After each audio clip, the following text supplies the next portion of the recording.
Bismillahirrahmanirrahim. Assalamualaikum warahmatullahi wabarakatuh. Alhamdulillahi haqqa hamdi nahmaduhu wa nasta'inuhu wa nastaghfiruh wa na'udzu billahi min shururi anfusina wa min sayyiati a'malina may yahdihillahu fala mudilla lahu wa may yudlilhu fala hadiyalah. Asyhadu alla ilaha illallah wa asyhadu anna Muhammadan abduhu wa rasuluh. Allahumma shalli ala Muhammad wa ala ali Muhammad. Ya ayyuhalladzina amanu taqullaha haqqa tuqatih wa la tamutunna illa wa antum muslimun. Subhanaka la ilma lana illa ma 'allamtana innaka antal alimul hakim. Rabbi shrah li sadri wa yassir li amri wahlul 'uqdatam min lisani yafqahu qawli. Amma ba'd. Bapak Ibu sekalian, tentu yang pertama kita bersyukur kepada Allah atas semua nikmat yang Allah titipkan kepada kita. Sebagaimana biasa kita memohon kepada Allah agar nikmat ini menjadi wasilah agar kita semakin bertakwa kepada Allah, semakin dekat kepada Allah Subhanahu wa taala. Sekali lagi saya ingatkan betapa banyak nikmat yang seringkali lewat tanpa kita syukuri. Maka kita belajar dari Nabi Ibrahim alaihissalam adalah orang yang dijamin masuk surganya Allah tanpa hisab karena mensyukuri nikmat-nikmat kecil yang orang lain pada umumnya enggak disyukuri. Kita bisa melihat pagi ini seharusnya sangat bersyukur bahwa kita dibangunkan oleh Allah dalam kondisi masih bisa melihat. Masya Allah Bapak Ibu, dengan kebayang boten bangun tidur kok tiba-tiba geragapan peteng jeripet menuju kamar mandi gimana? Pernah nggak dengan bersyukur atas itu? Mati lampu saja nih. Barusan tadi Masya Allah, pas tadi. Bayangkan betapa hal seperti itu seringkali kita lewat nggak syukuri. Subhanallah Bapak Ibu, betapa zalimnya kita kepada Allah Subhanahu wa taala. Merasa bahwa itu kewajiban Allah, kasih penglihatan ke saya. Siapa yang bilang kewajiban Allah? Kalau Allah nggak mau bagaimana? Iya nggak? Iya nggak Bapak Ibu? Coba yang seperti itu loh disyukuri. Ibrahim alaihissalam masuk surga tanpa hisab, tanpa azab. Karena apa? Karena diantaranya mensyukuri hal-hal yang kecil. Ini pembahasan di Ustadz Rosyid hafizullah ala kitab Tauhid. Masya Allah ya. Yang seperti ini jangan sampai lewat. Nikmat bisa mendengar, Masya Allah ya. Saya ulang lagi bahwa pagi-pagi seperti ini kita berkumpul, apa pahalanya Bapak Ibu? Seperti haji tamah, Masya Allah. Ini double ya. Kalau jenengan nanti sholat syuruk juga sama. Rasulullah menyebutkan seperti haji tamah 3 kali, sempurna 2 kali pahala haji kita dapatkan pagi-pagi seperti ini. Masya Allah. Masjid ini sering saya jadikan contoh untuk masjid lain yang baru sekali seminggu ngajinya. Saya punya tempat ngaji di mana paginya 2 kali, Masjid Gunung Sempu, Masjid Jabal Nur Gunung Sempu, saya sampaikan begitu biasanya. Masya Allah. Bahkan 3 kali karena Jumat juga, Pak, yang Jumat Pahing. Masya Allah. Masya Allah. Ini alhamdulillah, semoga termasuk yang terlihat dari langit bercahaya mudah-mudahan lingkungan sini. Walau ana ahlal qura amanu wattaqo la fatahna alaihim barakah minas sama'i wal ard. Quran surah Al-A'raf ayat ke-96. Allah berjanji, walau ana ahlal qura, jikalau penduduk sebuah negeri, sebuah RT, sebuah pedukuhan, amanu wattaqo, beriman dan bertakwa, la fatahna alaihim barakah minas sama'i wal ard, akan diturunkan barokah dari langit dan dari bumi. Masya Allah. Masya Allah. Apalagi yang kita cari Bapak Ibu dalam kehidupan selain barokah dari Allah Subhanahu wa taala. Masya Allah. Maka bersyukurlah. Sebagaimana saya ulang-ulang juga, nikmat bisa duduk, Masya Allah, disyukuri Bapak Ibu. Enggak banyak orang bisa duduk nyaman kados jenengan itu. Apalagi kalau udah sepuh, yang pegel sinilah, yang kakinya semutan lah. Semutan tahu ya? Geringingan itu loh. Kalau tempat saya namanya semutan. Ngulon sidik, tempat saya gegajahan. Kalau Sunda kan gitu. Tempat saya kan campur. Bapak Ibu saya itu bisa Sunda bisa Jawa. Karena memang di perbatasan. Makanya kalau saya bilang ke Mama dulu, semutan Mak, gegajahan. Kayak kaki gajah tuh itu rasanya orang karu-karuan. Bayangkan kalau jenengan kok nikmat sehat ini nggak dimanfaatkan untuk hal baik, lah terus bagaimana kita? Masya Allah. Maka sekali lagi kita bersyukur kepada Allah Subhanahu wa taala dengan cara mengubah nikmat itu menjadi ketaatan. adalah lisan kita mengucapkan alhamdulillah, jawareh kita, anggota badan kita melakukan kegiatan yang Allah cinta dan ridho. Yang berikutnya tentu saja sholawat dan salam kita sampaikan pada junjungan kita Nabi Agung Muhammad Sallallahu Alaihi Wasallam adalah zikir yang baik. Para ulama menyebut diantaranya adalah juga sholawat kepada Nabi Muhammad Sallallahu Alaihi Wasallam. Sebagian bertanya-tanya, sholawat itu zikir apa dudu? Zikir. Sholawat masuk dalam kategori zikir. Maka perbanyaklah sholawat. Insya Allah akan dikembalikan kepada kita dengan sesuatu yang banyak. Insya Allah. Nah Bapak Ibu Sedoyo, pagi ini saya menggantikan Ustadz Rosid. Barusan saya baca tadi jam 3 lewat. Jam 3 lewat. Karena semalam saya lihat WA-nya sudah jam setengah 12 lewat. Pak Alim. Kemudian saya telepon beliau. Jadikah? Jadi. Insya Allah saya berangkat. Jadi saya tidak, materinya yang tentang iftitah belum saya siapkan secara lengkap. Pagi ini saya menyampaikan yang lain ya, insya Allah, yang terkait dengan apa yang disampaikan Ustadz Rosid, insya Allah. Hafidhullah ta'ala. Semoga Allah menjaga beliau. Yaitu tentang syarah rinci yang harusnya kita muslim itu paham betul. Saya dulu pernah menyampaikan penjelasan tentang hadis Jibril. Yaitu apa? Bainama nahnu julusun inda Rasulillah sallallahu alaihi wasallam.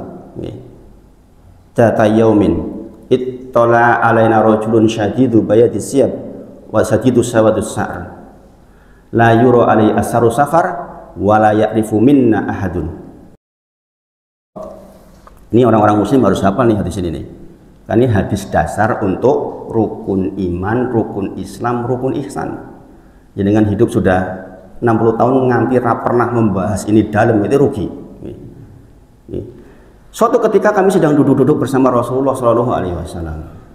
Kemudian tiba-tiba datang seorang laki-laki yang bajunya sangat putih, rambutnya sangat hitam, nggak kelihatan habis jalan jauh. Tentu saja kalau zaman dulu orang jalan jauh ini kulak mesti kusut, gini apa nggih, ngagem unta kok. Lalu zaman sekarang mau jenengan ngagem kereta tetap kusut, jenengan teng Jakarta tetap rasanya perjalanan jauh pasti kusut. Buatan seger maksudnya. Tapi ini kelihatannya kok nggak kusut. Tetapi walayak rifu minna ahadun. Tapi di antara kami yang hadir nggak tahu tuh itu siapa. Dudu wong adoh, ini kok yora dikenali. Kemudian orang ini sumajalasa ila Nabi Shallallahu Alaihi Wasallam. Kemudian beliau duduk mendekat kepada Nabi Muhammad Shallallahu Alaihi Wasallam. Fa asnada rukbatayhi ila rukbatayhi. Kemudian mendekatkan rukbatayhi, apa ini? Lututnya kepada lutut Rasulullah Shallallahu Alaihi Wasallam. Kemudian meletakkan tangannya di atas pupu Nabi Muhammad Shallallahu Alaihi Wasallam. Faqala, kemudian dia berkata, ya Muhammad. Orang kaget semua ini. Sopo ini? Orang kenal kok tiba-tiba menyebut ya Muhammad. Di situ nggak ada yang berani manggil ya Muhammad, nggak ada. Ya Rasulullah. Ya Nabiullah. Ini orang bilangnya ya Muhammad. Orang sampai ada yang kalau orang sih bilang rasopan men gitu. Rasopan men. Ya Muhammad. Akhbirni anil Islam.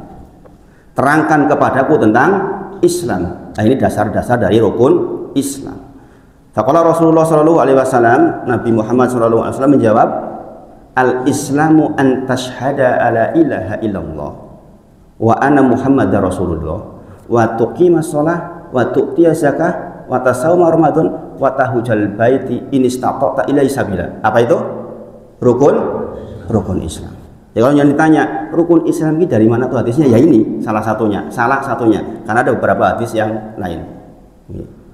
Terangkan kepadaku tentang Islam, maka dijawab Islam adalah bersaksi bahwa tidak ada zat yang diibadahi dengan benar kecuali Allah, bersaksi bahwa Nabi Muhammad adalah utusan Allah. Jangan tahu nih, konsekuensi dari dua ini besar sekali ini.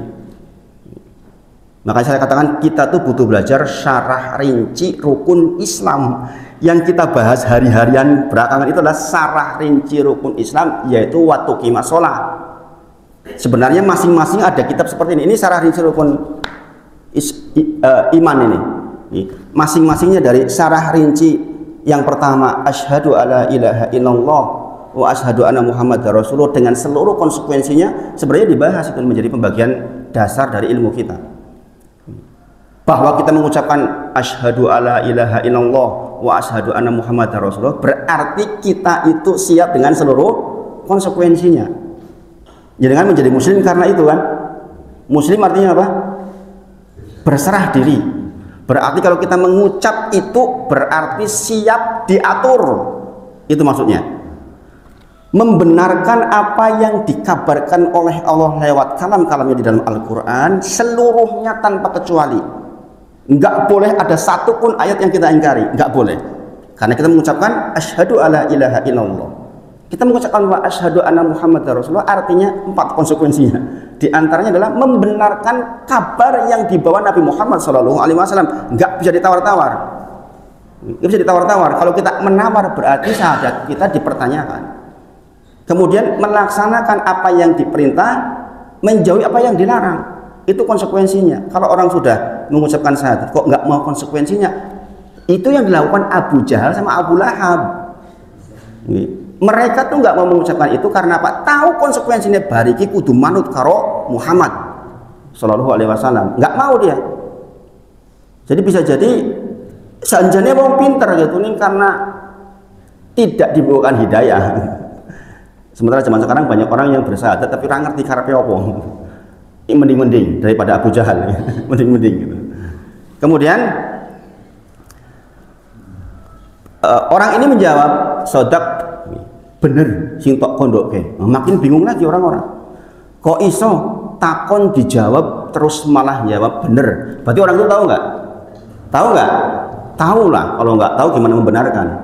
Maka para sahabat mengatakan fa'ajibna lah. Menakjubkan sekali. Yas'aluhu wa yusaddiquhu. Kowe sing takon, kowe sing bener ke. Kira-kira begitu nih para sahabat. Kemudian dilanjutkan akhbirni anil iman. Nah, ini yang akan saya bahas pagi ini. Terangkan kepadaku tentang iman, ya Muhammad. Maka kemudian Rasulullah menjawab, al iman an tu'mina billahi wa malaikati, kebalik nggak itu? Antuk mina billahi wa kutubihi wa kebalik nggak itu? Gimana Mas Amar? Antuk mina billahi wa malaikatihi wa kutubihi wa rusulihi wal yaumil akhir. Yang terakhir antuk mina bil qadari khairihi wa syarih. Itu sebenarnya urutannya dibalik-balik nggak masalah itu. Karena di riwayat lain dibalik. Jadi jangan disoal. Kalau misalnya jangan ketemu, oh harusnya begini, seperti zakat dan puasa dibalik-balik. Itu sebenarnya ada riwayat juga yang lain. Dalam kasus ini adalah seperti itu. Antuk minabillahi wa malaikatihi wa kutubihi wa rusulihi wal yaumil akhir. Yang terakhir antuk minabil qadari khairihi wa syarih. Jangan perhatikan. 5 yang pertama disebut dengan satu penyebutan antuk minabillahi wa dan. Tapi yang untuk takdir disebut sendiri antuk minabil qadari khairihi wa syarih. Kenapa Bapak Ibu? Itu karena ada penekanan. Sebenarnya itu nubuah dari Nabi Muhammad SAW bahwa kaum muslimin dan mukminin itu banyak keliru di bagian itu. Di bagian yang keenam itu, yaitu antuk minabil qadari khairihi wa syarih. Engkau mengimani tentang takdir baik yang khairihi wa syarih, baik takdir yang baik maupun yang buruk. Kadang-kadang kita maunya yang baik saja. Jiran itu buruk, Gusti Allah radil ini menurut kita. Subhanallah. Dan di bagian inilah terjadi firqah-firqah. Ada yang mengatakan takdir itu ya total milik Allah saja, kita nggak punya kehendak sedikit pun. Ada Qadariyah, ada Jabariyah. Ada yang mengatakan bahwa Allah nggak ikut-ikutan, Allah tahu setelah kita berbuat. Nah, ini kelirunya di bagian ini nih, subhanallah. Itu pembahasan yang cukup dalam di situ. Kemudian dikatakan sodak betul. Berarti tahu nggak ini orang? Tahu lagi ya, ngerti rukun iman. Kemudian dikatakan fa akhbirni anil ihsan. Terangkan kepadaku tentang ihsan. Maka Rasulullah menjawab, anta budallaha ka'anaka tarahu fa illam takun tarahu fa innahu yara. Engkau beribadah seolah-olah engkau melihat Allah. Kalau engkau nggak melihat Allah, ketahuilah Allah melihat kita. Nah, ini derajat tertinggi agama kita, yaitu di ihsan itu. Barang siapa yang bisa sampai level ihsan, maka insya Allah termasuk orang-orang yang sangat diberkahi oleh Allah Subhanahu wa taala. Kemudian selanjutnya menerangkan tentang sa'ah, tentang hari kiamat. Nah, Bapak Ibu sedaya,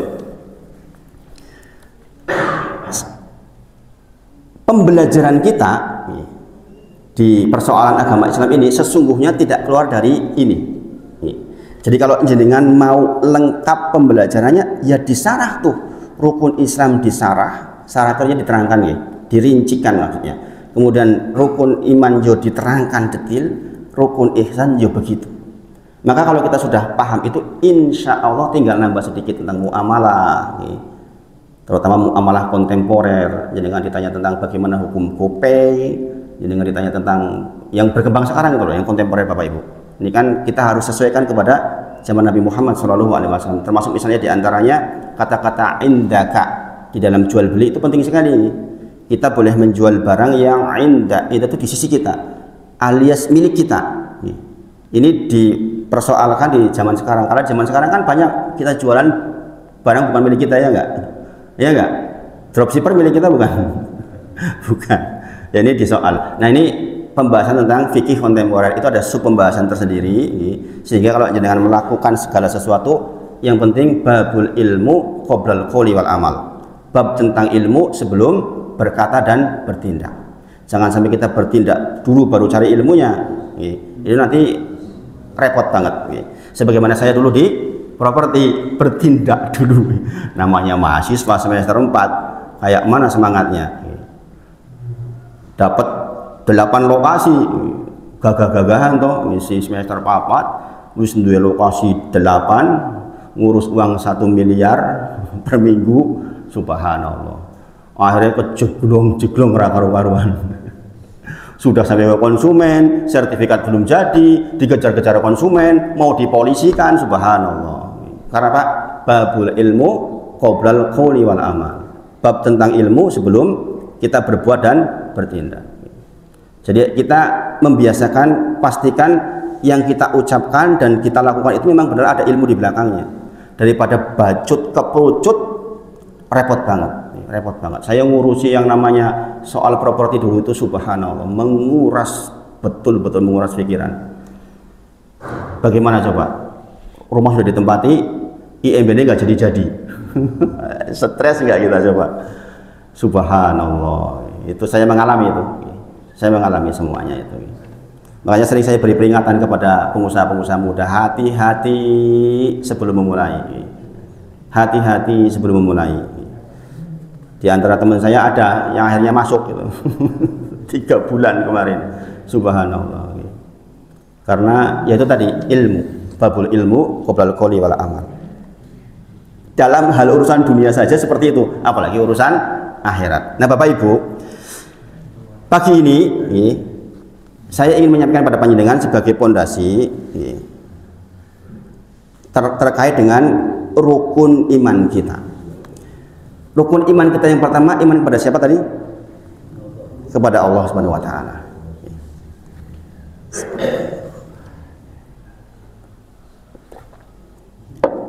Ini rukun yang paling penting di antara 6 rukun yang ada.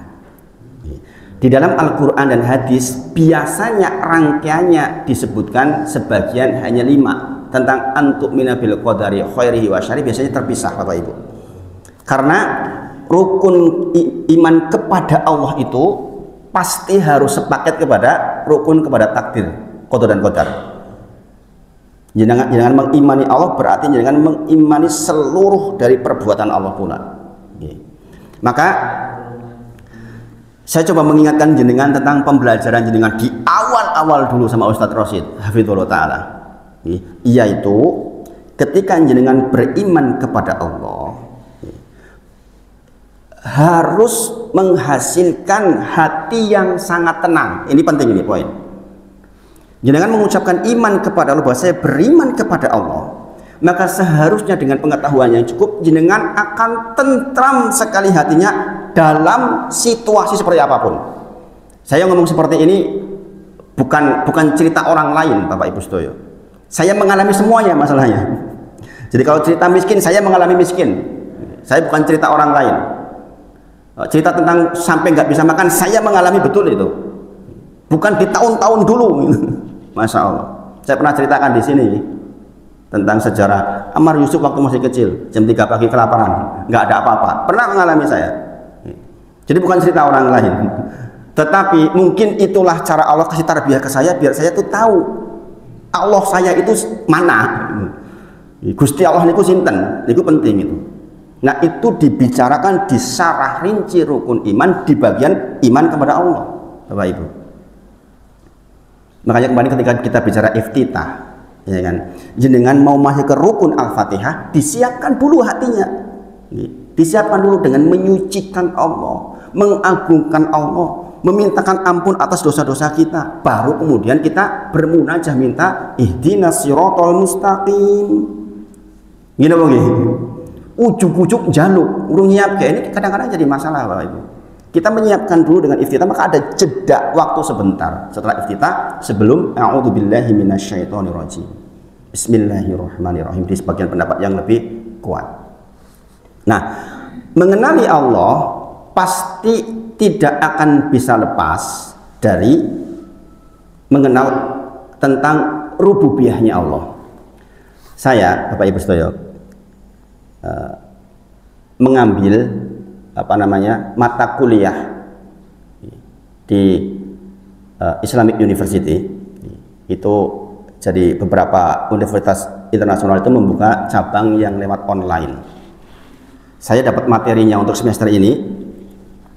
Bab pertama yang dibahas adalah rububiyah. Rububiyah. Karena ini memang pondasi pokok dari ketentraman kita dalam hidup. Kita mengucapkan Alhamdulillahi Rabbil Alamin. Masih ingat kata Rob artinya apa? Masih ingat? Rob artinya apa, Bapak Ibu? Segala puji milik Allah, Rob semesta alam. Rob artinya apa? Yang menciptakan, yang mengatur, yang memiliki. Setidaknya tiga itu. Setidaknya tiga itu, jadi harus paham. Adapun tambahan yang memberikan rezeki dan yang semisal itu tambahan. Tapi intinya kalimat Rob itu minimal tiga pengertian ini, yaitu Allah menciptakan, Allah mengatur, Allah memiliki. Bapak Ibu sekalian, jangan tahu nggak kalau jangan paham tiga bagian ini saja, sebenarnya kita tuh hidup harus tentrem banget. Karena kita itu memang makhluk yang diciptakan oleh Allah. Kita mengucapkan Allahumma anta rabbi la ilaha illa anta khalaqtani, ya enggak? Ketika jenengan mengucapkan sayyidul istighfar, mengapa menjadi istighfar terbaik, sayyidnya istighfar, pemimpinnya para istighfar? Lihat kalimatnya, Allahumma anta rabbi. Kita mengenal anta rabbi, jenengan iku Rabb saya. Kemudian khalaqtani, engkau yang menciptakan saya. Berarti ada kedudukan yang jelas, saya hamba, Allah Rabb kita. Pada saat yang bersamaan kita ada di hati bahwa Allah Rabb saya berarti Allah yang menciptakan saya. Satu kalimat ini aja sebenarnya ini yang tentrem. Loh, saya tidak diciptakan Gusti Allah kok bingung. Gini apa nggih? Gini apa nggih? Paham maksud saya? Isi bingung. Kalau kita diciptakan berarti kan yang mengatur kita juga Allah. Gini bang, yang memiliki kita juga Allah. Lah kok orang tentrem? Berarti semua hal yang nempel di kita itu kita yakin betul di bawah kuasanya Allah Subhanahu Wa Taala. Kalau kita tahu ini, pantas enggak kita sombong? Enggak pantas, Bapak Ibu. Secantik apapun kita, lah yang menciptakan Allah cuma dititipin doang kita. Gini bang, sepandai apapun kita, lah memangnya kalau nggak dititipkan Allah bisa, ya kan? Maka kalimat penciptaan itu terkait dengan pembagian takdir tentang rizki, umur, bentuk, itu masuk ke penciptaan. Maka nanti di dalilnya dikatakan Allah yang berkehendak memberikan kepada kalian anak laki-laki atau anak perempuan. Bayangin Bapak Ibu, jenengan mungkin bisa mengusahakan cara nih dua anak lanang koyong ini berusaha, pastikan dapat laki-laki. Saya punya teman yang anak-anak 5 lanang kafe protes, aku pengen dua anak wedok orang dua wis 5. Karena yang berkehendak memberikan laki-laki dan perempuan Allah saja. Karena Allah lah satu-satunya yang menciptakan. Kita nggak ikut-ikutan Bapak Ibu Sedoyo. Kita hanya melaksanakan sunnahnya saja. Bahwa pengen punya anak, ya punya istri. Ngimpi pengen punya anak, nggak punya istri, gitu kan. Setelah punya istri, bahwa dia akan diberi anak laki dan perempuan, terserah Allah. Makanya Rasulullah memotivasi, seorang ayah punya anak perempuan 3 dijamin masuk surga kalau diopeni sampai menikah. Gini bang, Abu Bakar tanya, ya Rasulullah, nek loro 2 juga sama masuk surga, nek siji 1 juga sama masuk surga. Jadi kalau yang punya anak perempuan 1 bersyukur. Lah iya Bapak Ibu Sedoyo, coba jadi kan diaduk-aduk perasaannya nggak punya perempuan, diopeni soko cili nganti apal Quran bareng wis gede digowo Pak Pardi. Kudu manut karo Pak Pardi. Bayangin kedudukan orang tua setelah anak menikah itu kepatuhannya ke suaminya dulu. Pripun coba niku? Coba dengan penggalih itu. Makanya jaminannya surga Bapak Ibu. Makanya di antara doa saja ya, doa saya ya Allah, saya mohon kepada Engkau punya menantu yang baik hati. Karena saya sayang banget sama anak saya. Itu doanya ibu saya. Saya masih ingat betul ibu kalau malam itu doanya salah satunya itu anaknya 9 bayangin. Alhamdulillah, masya Allah Bapak Ibu dikabul. Menantunya ibu saya termasuk istri saya berarti. Nikuleh emane kali anak ibu saya itu, masya Allah. Dari yang pertama sampai yang terakhir itu semuanya baiknya lewat batas. Termasuk istri saya alhamdulillah. Oleh eman itu jangan eman banget. Masya Allah. Itu doa ibu saya dulu. Makanya jangan juga berdoa begitu. Yang punya anak perempuan terutama mau diambil sama laki-laki kan. Kebayang nggak jangan punya anak perempuan, duwe mantu kok mantune galak, leh loro ati kok yang apa niku? Gini apa nggih? Lah ya Allah li ngopeni nganti tenanan bakal jebule nganti di loro-loro nih wong. Lorone kok yang apa niku? Gini apa nggih? Itu doa penting Bapak Ibu. Doa penting itu minta mantu yang baik hati niku penting niku. Duwe mantu kok galake bojone diamuk, subhanallah. Subhanallah. Tapi zaman sekarang itu balik-balik nih. Kemarin kasus mertua mateni mantune, la ilaha illallah. Gini dong nggih. Hamil 7 bulan saya tuh dengar informasi itu tuh, ya Allah, dunia sebegininya. Sudah tua kok keliru jalannya aduh men gitu maksudnya Bapak Ibu. Gini dong nggih. Sudah tua harusnya menjemput kematian, lah kok bisa-bisanya membunuh. Itu bakal mati di penjara kan itu. Ancamannya 20 tahun. Atau hukuman mati sisan. Subhanallah. Jangan sampai Bapak Ibu, makanya duduk di majelis seperti ini pendatang hidayah. Jangan sampai masa sepuh kok sampai keliru jalan. Subhanallah. Nah Bapak Ibu, apa toh dalilnya? Ini namanya sarah rinci itu begini Bapak Ibu, belajarnya. Apa dalil dari Allah itu Maha Pencipta? Kebetulan sekarang saya bawa Amar, biar Amar yang baca. Mungkin dibuka sedikit biar yang di belakang kedengaran. Yang pertama Quran surah Az-Zumar ayat ke-62. Dibaca Mas Amar. A'udzu billahi minasyaitonir rajim. Allahu khaliqu kulli syai' wa huwa ala kulli syai'in wakil. Allah menciptakan segala sesuatu, kulli syai'. Bayangin, jelas banget nih. Allah itu khaliqu kulli syai'. Allah lah yang menciptakan segala sesuatu. Kita dengar ayat ini kita udah tenang Bapak Ibu. Yang menciptakan penyakit siapa berarti? Allah juga. Berarti yang menciptakan obatnya siapa? Allah.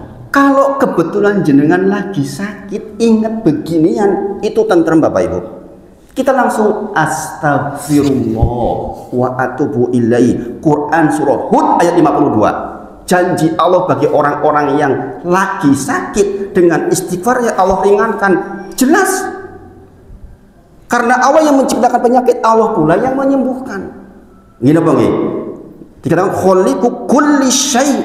Allah lah yang menciptakan segala sesuatu dan memelihara segala sesuatu. Masya Allah Bapak Ibu. Ayat-ayat seperti ini tuh akan membuat hati kita tuh lembut kalau ditadaburi Bapak Ibu. Makanya panjenengan kalau berinteraksi dengan Al-Quran, pastikan karena jenengan rapatio pinter basa Arab, Yo terjemahnya dibaca. Jangan lewat hari jenengan nggak baca satu ayat beserta terjemahnya. Keliru Bapak Ibu. Ayat pendek begini nih sudah sangat menghaluskan hati kita. Allah yang menciptakan segala sesuatu, Allah yang memelihara segala sesuatu itu. Quran surah Az-Zumar ayat ke-62. Berikutnya Quran surah Fatir ayat 3. Mas Amar. A'udzu billahi minasyaitonir rajim. Ya ayyuhan nasu dzkuru ni'matallahi 'alaikum hal min khaliqin ghairullahi yarzuqukum minas samaa'i wal ardh la ilaha illa hu fa anna tufakun. Bayangin Bapak Ibu. Ini. Adakah pencipta selain Allah yang dapat memberikan rezeki kepada kalian dari langit dan dari bumi? Allah bertanya kepada kita, adakah zat selain Allah yang jenengan yakini bisa memberikan rezeki kepada panjenengan dari langit dan dari bumi? Enten buatan? Enten buatan? Nggak ada.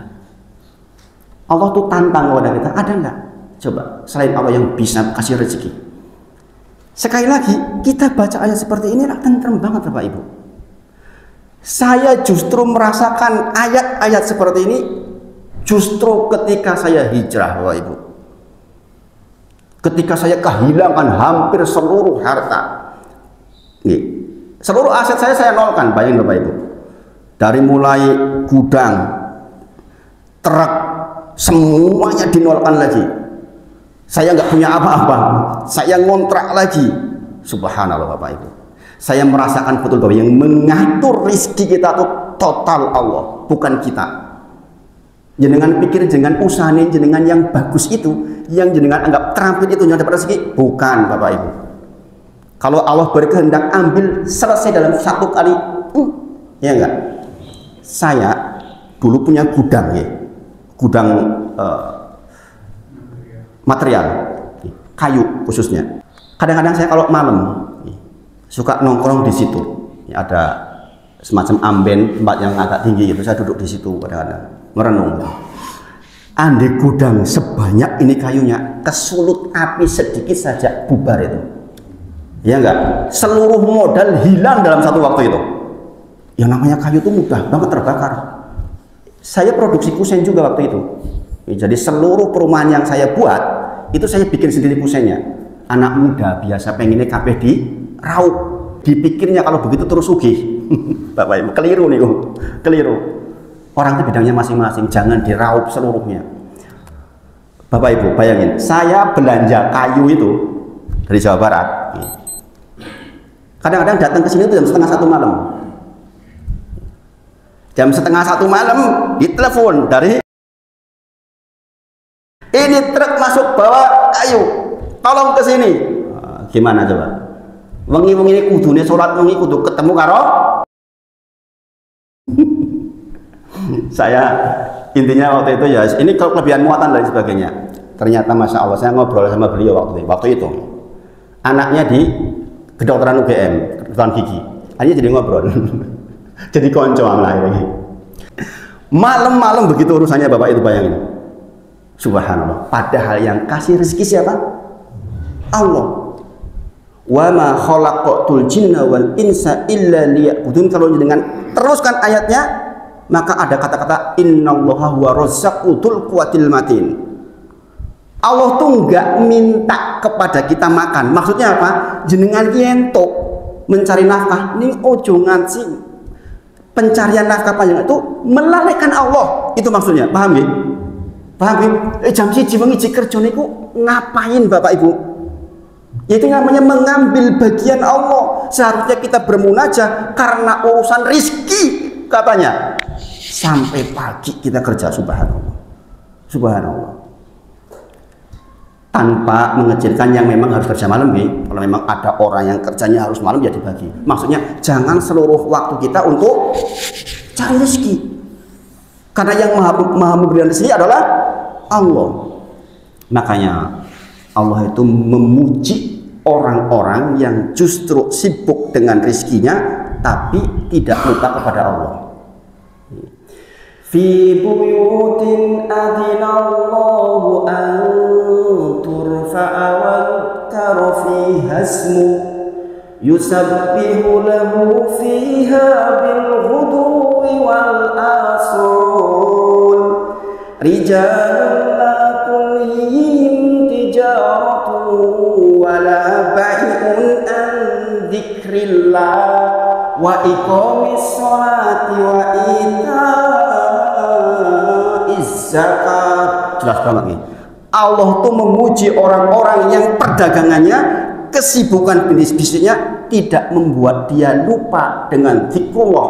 Dia tetap menegakkan sholat dan melaksanakan zakat. Itu yang dipuji, bukan yang nganggur Bapak Ibu. Nek nganggur nggak dipuji oleh Allah. Jenengan bekerja, tetapi bekerjanya jenengan tidak melupakan Allah, itu yang dipuji.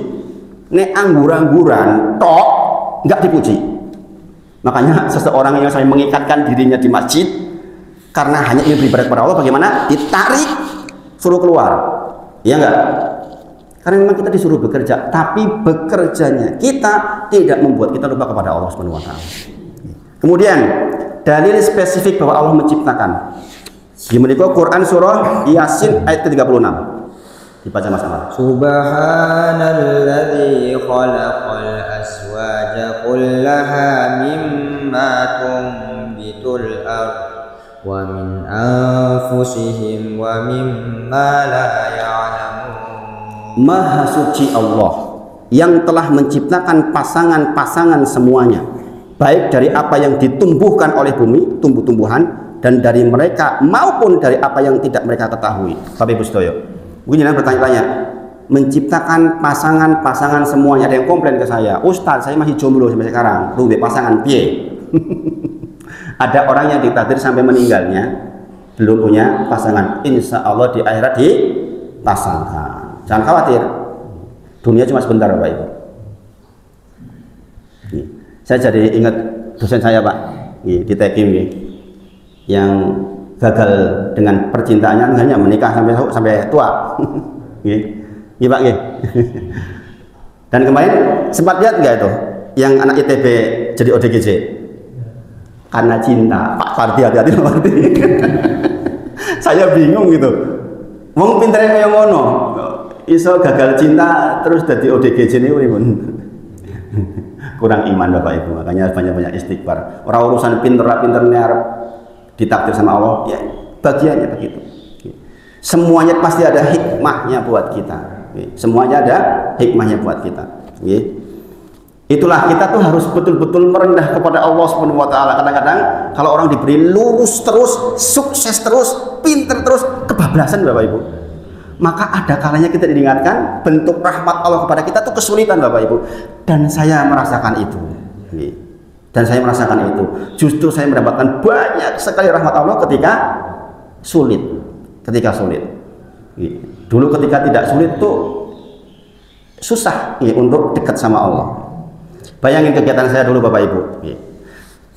Subhanallah, kalau mengingat itu kadang-kadang saya suka sedih gitu. Saya ngurusi perumahan dulu itu dari pagi sampai sore. Saya masih ingat betul, Amar itu dulu saya titipin di insan utama dari kecil, dari PAUD, umur di bawah 5 tahun. Diantar pagi jam 6:30. Nanti dijemputnya paling keri. Kadang-kadang poncone wis mulih kabeh, saya baru kipik ke situ menjelang maghrib. Jadi bayar dendanya dengan bayar SMP-nya lebih banyak bayar dendanya. Habis itu dijemput, bukan pulang, masih ngurusi transaksi perbankan sampai kadang-kadang jam 8 malam.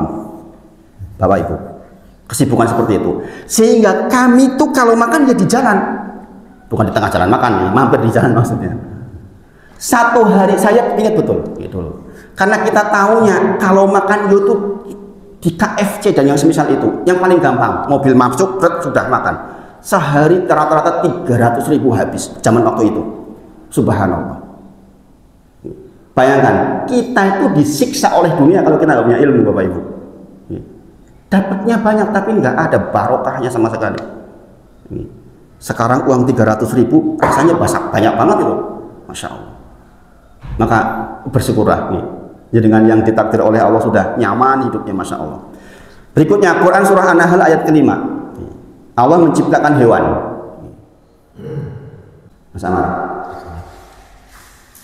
Wal an'ama khalaqaha lakum fiha dif'un wa manafi'u wa minha ta'kulun. Dan dia telah menciptakan binatang ternak untuk kamu Bapak Ibu sekalian. Coba jenengan selami nih kalimat ini. Dan dia Allah telah menciptakan binatang ternak untuk kalian. Kebayang nggak kalau Allah menciptakan binatang ternak bukan diperuntukkan untuk kita? Kerbau itu gede Bapak Ibu. Kalau bukan diciptakan untuk kita, ngamuk karo jenengan, dituntun ora gelem pripun cobi. Hancur jenengan. Ini apa nggih? Lah kok gedene koyo ngono ya gelem dituntun manut karo jenengan cilik lho. Coro dia enggak ditakdir oleh Allah untuk jenengan. Apa yang terjadi? Jenengan nuntun gajah lho sakmono gedene. Mung dirantai cilik meneng wae. Bayangin Bapak Ibu. Jadi kan kepikir nggak kayak gini Pak? Masya Allah Bapak Ibu, kita tuh adanya cuma bersyukur. Ya Allah, kok ya Gusti Allah emannya dengan kita itu, Masya Allah. Saya masih ingat waktu kecil, zaman dulu belum ada traktor Bapak Ibu, gitu. Jadi kan mengalami nggak apa mengolah sawah itu dengan kerbau? Namanya itu bajak sawah. Ada dua alat itu, yang tajam yang pertama, yang untuk nyongkel itu, sama yang menghaluskan. Kalau hafluku, kalau yang menghaluskan, kalau masa namanya garu. Nih, sami nih, yang kayak sisir itu. Saya anak kecil senengnya kalau ikut garu itu. Mbah, saya ikut lingguh. Bulah senengnya subhanallah. Nih, banget senengnya. Rahimahullah, semoga mbah saya disayangi sama Allah. Saya masih ingat wajahnya, ingat cara-caranya loh, Masya Allah. Digebuk barang gede niku kebok plok-plok ya gelem laku. Coba nek mboten manut jenengan. Bluk-bluk opo digebuki ngamuk karo kowe lha pripun coba. Ngene apa nggih? Ini Allah dalilnya jelas banget. Dia Allah telah menciptakan binatang ternak untuk kalian. Masya Allah. Masya Allah Bapak Ibu. Masih kita nggak bersyukur kepada Allah subhanallah. Subhanallah. Makanya Mas Bapak Ibu, saya sarankan kepada panjenengan semua, ayo kita tuh berinteraksi dengan Al-Quran. Karena kalimat-kalimatnya itu menakjubkan Bapak Ibu. Adanya kita cuma ya Allah bersyukur. Padanya kata Allah, pada hewan ternak itu ada bulu-bulu yang menghangatkan dan berbagai manfaat yang lain. Kita tahu yang namanya bulu atau kulit buaya itu berapa mahalnya? Ibu-ibu rebutan tuh kalau udah jadi tas. Gini apa nggih? Gue pamer malahan. Aku tasnya larang subhanallah. Gini apa nggih? Nah. Itu dari apa? Dari hewan yang ditundukkan oleh Allah untuk kita. Bayangin. Dan sebagiannya panjenengan makan. Gini apa nggih? Wis manut disembelih yo gelem dipangan. Subhanallah Bapak Ibu. Coba. Itulah Rob kita Allah Subhanahu wa Ta'ala, yang cintanya kepada kita, sayangnya kepada kita lebih sayang daripada seorang ibu yang kehilangan anaknya baru ketemu. Cintanya Allah, bahagianya Allah kepada kita melebihi ibu itu Bapak Ibu. Jadi kan tahu hadis tentang itu kan? Masya Allah. Maka kita bersyukur kepada Allah. Berikutnya, Allah menciptakan manusia. Quran surah Ar-Rahman ayat 14. Khalaqal insana min salsalin kal fakhor. Tuh, ya kan? Dialah Allah menciptakan manusia dari apa? Dari apa Bapak Ibu? Dari apa? Dari tanah seperti tembikar. Makanya kita tuh nggak boleh sombong Bapak Ibu. Kita tuh cuma jadi turok yang kering seperti tembikar. Bayangin Bapak Ibu. Kalau kita ingat ini, jadinya tuh, ya Allah, saya itu kecilnya begini ini. Nah, kok kon ibadah ora gelem, dikai waktu 7 tahun, ibadahmu 3 tahun, subhanallah, Bapak Ibu. Masya Allah, maka sisa waktu umur ibadah, pokoknya bernilai ibadah. Apa ibadah? Ismun jami'un likulli ma yuhibbullahu wa yardah. Segala sesuatu yang Allah cinta dan Allah ridho, perkataan mau perbuatan, lahir maupun batin. Jangan ingat ini. Jadi kalau jangan mau bertindak masuk kategori itu enggak? Kalau enggak, berarti bukan bagian dari ibadah. Padahal kita ingin ketika kita mati dalam kondisi kita beribadah kepada Allah sebagai tanda kita husnul khotimah. Enggak penting kita meninggal di mana, di pesawat di motorkah. Yang penting ketika itu kita lagi ternilaikan ibadah, yaitu sebuah kegiatan yang Allah cinta dan Allah ridho. Bayang Bapak Ibu. Makanya kita tuh jaga terus tuh kegiatan agar yang dicintai Allah. Ojo ujuk-ujuk mati. Termasuk mau tidur. Gimana kemarin? Niatnya apa? Niat bangun malam untuk apa? Sholat malam. Ini kebablasan. Ditulis sholat malam, jelas kan? Ini mungkin. Maka perbaiki niat, Bapak Ibu. Perbaiki niat. Berikutnya Quran surah Ar-Rahman ayat 15. Wa khalaqal janna mim marijim min nar. Dan Allah menciptakan jin dari api. Ini pula yang menjadi dasar terus jadi iblis. Gara-gara ini, perbedaan ini, di ayat 14 dikatakan manusia diciptakan dari turab, di ayat 15 jin diciptakan dari api. Dia merasa lebih tinggi. Wa id qulna lil malaikati isjudu li adama fasajadu illa iblisa aba wastakbar. Bayangin. Ingatlah ketika diperintahkan kepada iblis untuk sujud penghormatan kepada Adam, dia mengatakan apa? Aba wastakbar. Enggan, moh. Saya wastakbar, saya sombong. Subhanallah Bapak Ibu. Makanya kalau jenengan mengatakan kalimat ana khairu minhu, saya lebih baik dari dia, itu warisan iblis Bapak Ibu. Warisan iblis. Warisannya siapa? Iblis. Subhanallah. Kalau terlintas di hati panjenengan, aku lebih apik ketimbang kowe, subhanallah. Subhanallah. Saya tuh Bapak Ibu menyaksikan orang-orang yang dalam tanda kutip ya, seharusnya kedudukannya tinggi tapi jatuh tersungkur itu banyak banget. Banyak banget. Orang yang seharusnya tinggi kedudukannya tapi jatuh tersungkur itu banyak banget, nggak sedikit Bapak Ibu. Nggak sedikit. Orang justru terjebak dengan kedudukannya, dengan kekayaannya, dengan kepandaiannya, itu nggak sedikit Bapak Ibu. Saya kadang-kadang justru melihat orang-orang miskin, orang-orang yang mungkin terlihat bodoh tapi nganggo. Orang Cilacap bilang bodoh nih nganggo. Paham Bapak Ibu?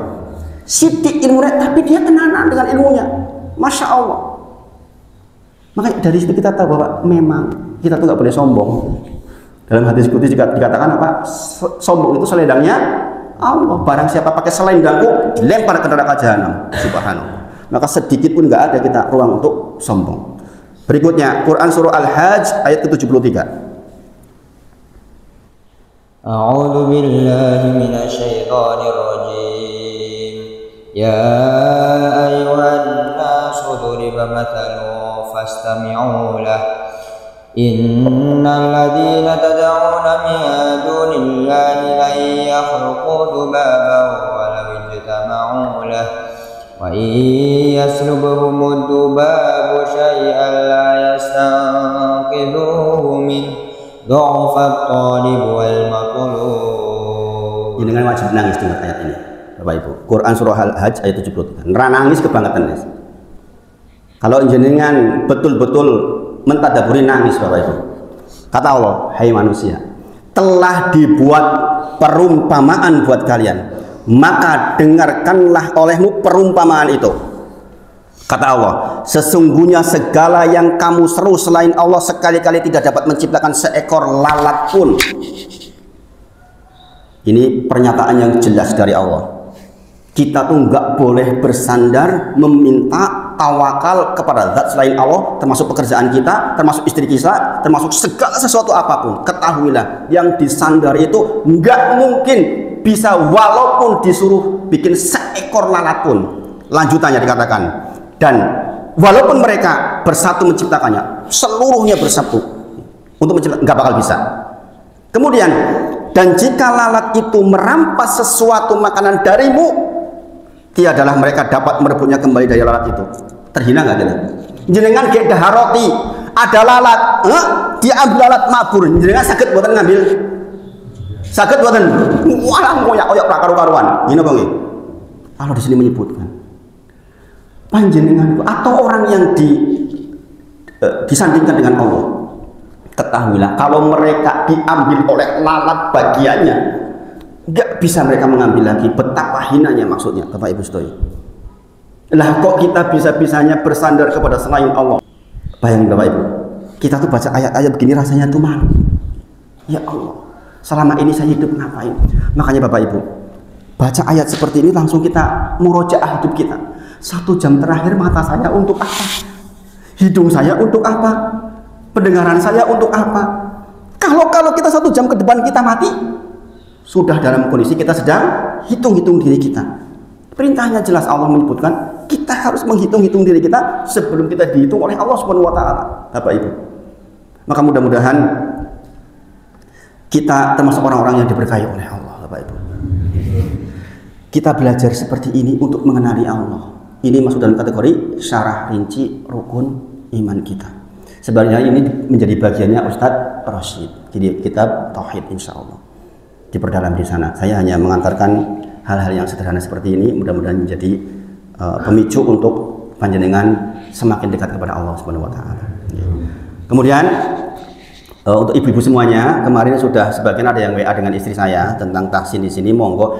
Kita di rumah sebenarnya sudah jalan Bapak Ibu, ada sekitar 4 kelompok sekarang. Cuma kalau ibu-ibu udah sepuh disuruh ke tempat saya, nanti istri saya bilang, yo jangan ya, siji ora sopan lorone yo mesake. Karena kegiatannya malam ibu-ibu. Kalau mau dilaksanakan di sini silahkan diatur waktunya, nanti kita sediakan waktunya insya Allah. Mudah-mudahan Allah mudah. Yaitu untuk sanggup, terutama ibu-ibu yang sudah sepuh, jangan sampai sudah sepuh masih buta huruf Quran. Buta huruf maksudnya tidak bisa membaca dengan baik dan benar. Maka mudah-mudahan kita diberi kemudahan Allah. Itu yang sampaikan pagi ini. Saya mohon izin, mungkin tidak ada pertanyaan karena saya lajeng jemput anak saya di pondok Harun Asafi Putri untuk ikut lomba MTQ hari ini. Mas Amar juga ikut hari ini dari perwakilan temannya Pak Pardi, insya Allah. Mudah-mudahan diberkahi. Di perkara menang apa kalah terserah Gusti Allah. Saya kira itu yang disampaikan pagi ini. Kita tutup dengan kafaratul majelis. Subhanakallahumma wa bihamdika asyhadu an la ilaha illa anta astaghfiruka wa atubu ilaik. Wa akhiru da'wana alhamdulillahirabbil alamin. Assalamualaikum warahmatullahi wabarakatuh.